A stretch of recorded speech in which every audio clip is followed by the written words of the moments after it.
अस्सलाम वालेकुम नाज़रीन इकराम, मैं हूं नजमुल सलीम भट्टी। आप देख रहे हैं डीए न्यूज़ फेसबुक और यूट्यूब चैनल। उम्मीद करता हूं कि आप सब लोग खैरियत से होंगे। तो आज एक बहुत ही अहम कदम अमीर जमात इस्लामी ने उठाया है, सिराजुल हक साहब ने, कि उन्होंने दोनों पार्टियों को यानी कि हुकूमत और अपोजिशन यानी कि पीडीएम की सारी जमातों और जो इस टाइम अपोजिशन में बैठे हुए हैं इमरान खान पीटीआई जो है, इमरान खान साहब से भी उन्होंने मुलाकात की है। तो उन दोनों को उन्होंने मशवरा दिया है कि आपके जो मामलात हैं उनको बातचीत के ज़रिए से हल करने की कोशिश की जाए। और नाज़रीन करम, ये बिल्कुल एक अच्छा कदम होता है। कोई भी मसला है दुनिया में, वो बातचीत के ज़रिए से, मुज़ाकरात के ज़रिए से हल हो तो वो ज़्यादा बेहतर होता है। तो खबर की तरफ चलते हैं। सिराजुल हक की मुफाहमत की कोशिश पर हुकूमत और पीटीआई मुज़ाकरात आमादा।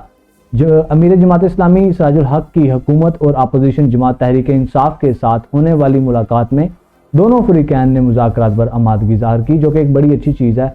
एक्सप्रेस न्यूज़ के मुताबिक पाकिस्तान तहरीक इंसाफ की दीगर सियासी जमातों से रवाबित और इश्तराक में अहम तरीन पेशरफ्त सामने आई है। मैं आपको यहाँ पे एक चीज़ क्लियर करता चलूँ कि कुछ लोग कहते हैं जी कि हुकूमत के खिलाफ जो खबर होती है वो जियो या दुनिया इस तरह के चैनल समा वगैरह नहीं लगाते, तो ये इसको जियो ने भी आज रिपोर्ट किया है। तो अमीर जमात इस्लामी हुकूमत और पीटीआई के दरमियान मुज़ाकरात करने के लिए सरगर्म हैं।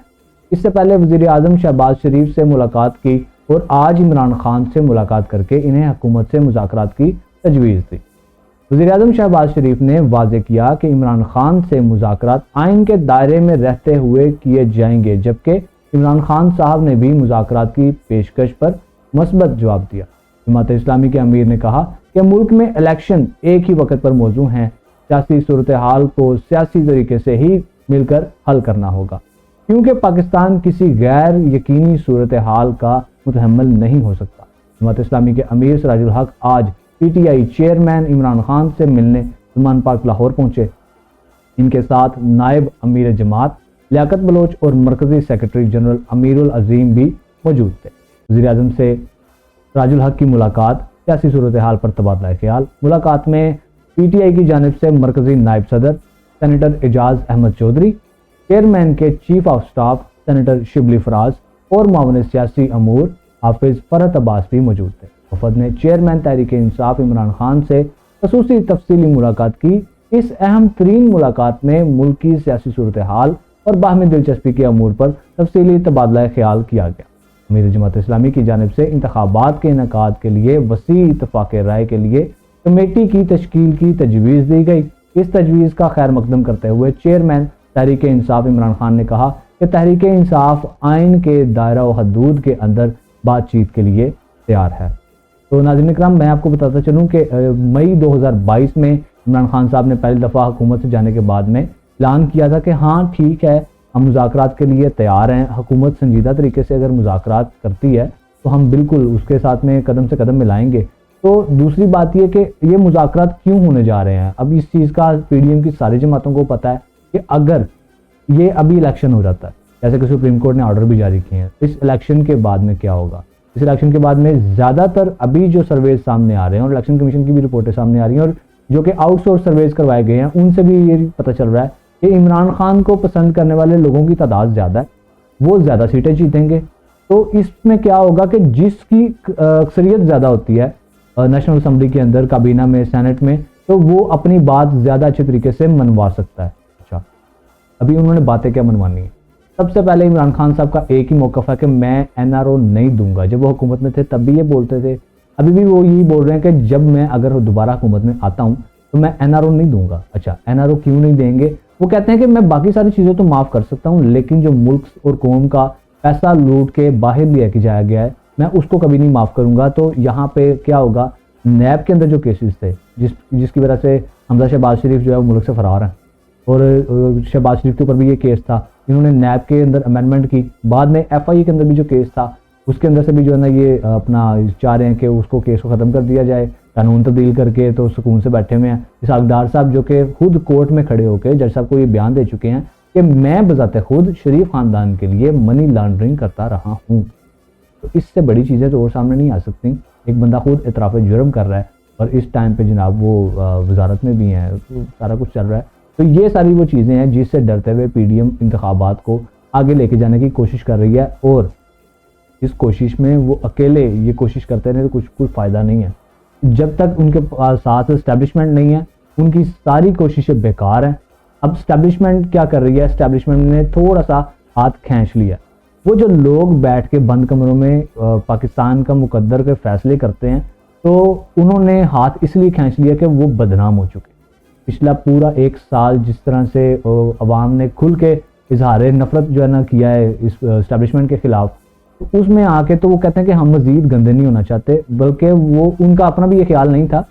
उनको जो सपोर्ट करने वाले नीचे छोटे अफसरान होते हैं, जो कि मतलब कह लें कि जिनकी ताकत कम होती है लेकिन वो थोड़ी थोड़ी ताकत मिल के ही एक आदमी को ताकत ज़्यादा दी जाती है, तो उन छोटे छोटे आदमियों ने भी हाथ खींचने शुरू कर दिए कि तुम बदनाम हो सकते हो, तुम अपनी वर्दी पे या तुम अपने कफन पे मैल का निशान लेके जा सकते हो, एक धब्बा लेके जा सकते हो, हम नहीं लेके जा सकते। इस वजह से इस्टेब्लिशमेंट ने थोड़े से हाथ खींचने शुरू कर दिए, जिसकी वजह से आपको कुछ वो अब हमारा पाकिस्तान का चूरन भी बिकता हुआ नज़र आ रहा है। खैर, अगर ये इस तरह हो जाता है जिस तरह वो कह रहे हैं तो बड़ी अच्छी बात है। बैठ के टेबल टॉक करके मामलात का हल निकाला जाए तो मेरे ख्याल से वो ज़्यादा बेहतर है। खैर, अगली खबर की तरफ बढ़ते हैं।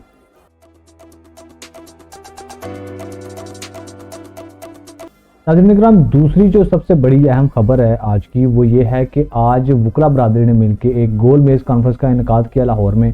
और इस प्रेस कॉन्फ्रेंस में क्या हुआ है वो आपको बताते हैं कि पंजाब और केपी में अदालती हुक्म पर इलेक्शन के इनेकाद का मुतालबा। सीनियर कानूनदान और पाकिस्तान पीपल्स पार्टी के रहनुमा एतजाज़ हसन ने कहा कि इलेक्शन 90 रोज़ में होंगे, क्योंकि यही सुप्रीम कोर्ट का हतमी फैसला है।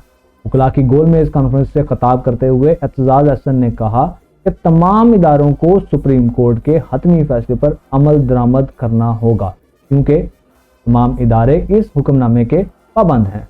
उन्होंने कहा कि इलेक्शन के इनेकाद के मामले को बेंच की तश्कील में उलझा दिया गया है।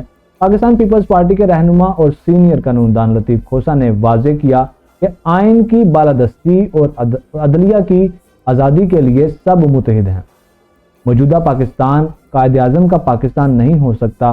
कॉन्फ्रेंस से खिताब करते हुए सीनियर वकला ने कहा कि सुप्रीम कोर्ट के फैसले के आगे मैं ना मानूं वाली बात नहीं चलेगी। सुप्रीम कोर्ट बार के सदर आबद ज़ुबैरी ने कहा कि तमाम इदारे आइन पर चलने के पाबंद हैं।